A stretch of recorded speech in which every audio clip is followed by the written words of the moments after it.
Hello food lovers, welcome to cooking world. ఈరోజు వీడియోలో Sankranti special కమ్మటి సున్నుండలను ఇంట్లో చాలా ఈజీగా ఎలా తయారు చేసుకోవాలో చూడండి. ఈ వీడియోలో పాతకాల పద్ధతిలో మినపగుళ్ళ నుండి సున్నుపిండి తయారు చేసుకోవడం నుండి సున్నుండలు నొక్కేంత వరకు ఎలా తయారు చేసుకోవాలో ఇంట్లో ఈజీగా ఈ ప్రాసెస్లో అయితే చూసేద్దాం. ముందుగా ఒక కడాయిలోకి మినపగుళ్ళు వేసుకుని వీటిని బాగా రోస్ట్ చేసుకోవాలి. ఎలా రోస్ట్ చేసుకోవాలంటే చూపిస్తున్న విధంగా మనకి ఇవి చేత్తో పగలగొట్టుకుంటే ఈ విధంగా గట్టిగా అయితే వెంటనే విరిగిపోవాలన్నమాట. ఎంత అయితే రోస్ట్ చేసుకోవాలి మనం మినపగుళ్ళు. ఇలా రోస్ట్ చేసుకున్న తర్వాత ఒక పెద్ద బేసిన్లోకి తీసేసుకోండి. తర్వాత మనం ఇందులోకి ఉప్పుడు బియ్యం అయితే తీసుకోవాలి. బయట మనం షాప్లో ఉప్పుడు బియ్యం అని అడిగితే ఇస్తారు. ఈ ఉప్పుడు బియ్యం కూడా ఒక 3 కప్పుల ఉప్పుడు బియ్యాన్ని అదే దాకలోకి వేసి ఇవి కూడా గోల్డెన్ కలర్ వచ్చేంత వరకు వేపుకోవాలి. ఇవి ఎంత బాగా వేగితే వీటి టేస్ట్ అంత బాగుంటుంది అనమాట. ఇలా వేగిపోయిన తర్వాత ఒక పెద్ద బేసిన్లోకి తీసుకోండి. ఇప్పుడు ఒక తిరగలు తీసుకుని ఈ తిరగల్లోకి మినపగుళ్ళు అయితే వేసుకోవాలి. ఈ మినపగుళ్ళు వేసుకుని పాతకాలపు పద్ధతిలోని కొంచెం మనం వీటిని తిప్పుతూ ఉంటే ఈ మినపగుళ్ళు 2 ముక్కల కింద విరిగిపోతాయి అన్నమాట. పప్పు అలాగే నల్లపొట్టు ఇదంతా కలిపి ఒక మిక్సర్ కింద తయారవుద్ది. ఇలా తయారైన తర్వాత వీటిని ఒక బేసిన్లోకి వేసేసుకుని ఒకసారి జల్లుకుంటే నల్లపొట్టు అంతా పోయి దీని పప్పు అంతా మిగులుతుంది. ఇప్పుడు ఇందులోకి మనం ముందుగా వేపు పెట్టుకున్న ఉప్పుడు బియ్యం ఉంటాయి కదా, ఆ ఉప్పుడు బియ్యం అయితే వేసుకోవాలన్నమాట.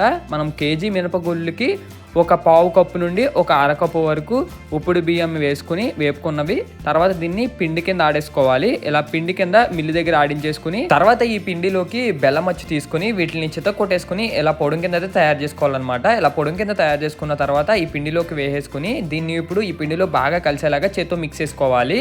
మనం ఎంత బాగా మిక్స్ చేసుకుంటే టేస్ట్ అంత బాగుంటుంది అనమాట.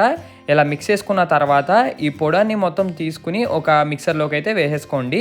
ఇలా మిక్సర్లో వేసుకుని మిక్సీ పట్టించేసి ఇలా పౌడర్ కింద తయారు చేసుకోండి. ఇలా మెత్తగా పౌడర్ కింద తయారు చేసుకున్న తర్వాత ఒక పెద్ద బేసిన్లోకి అయితే వేసుకోండి. అలాగైతే మనకి సున్నుపిండి అయితే రెడీ అయిపోద్ది అనమాట. ఇలా సున్నుపిండి రెడీ అయిపోయిన తర్వాత ఇప్పుడు ఇందులోకి మనం నెయ్యి వేసుకోవాలి కదా. ఈ నెయ్యి కోసం మేమైతే ఫ్రెష్గా నెయ్యిని అయితే తయారు చేసుకుంటున్నాం అనమాట.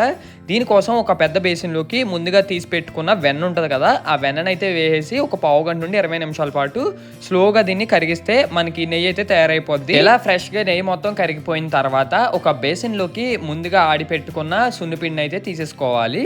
ఇలా సున్నుపిండి మొత్తం ఒక పెద్ద బేసిన్లోకి వేసుకుంటే మనకి సున్నుండలో చుట్టుకోవడానికి ఈజీగా ఉంటుంది. ఇప్పుడు ఈ సున్నుపిండిలోకి ముందుగా మనం తయారు చేసి పెట్టుకున్న వేడి నెయ్యి ఉంటుంది చూసారా, ఆ నెయ్యి మొత్తం ఈ విధంగా అయితే వేసేసుకోండి. ఇలా వేడిగా ఉన్న నెయ్యి వేసుకున్నప్పుడు మనకి సున్నుండలు చుట్టుకోవడానికి ఈజీగా ఉంటుంది.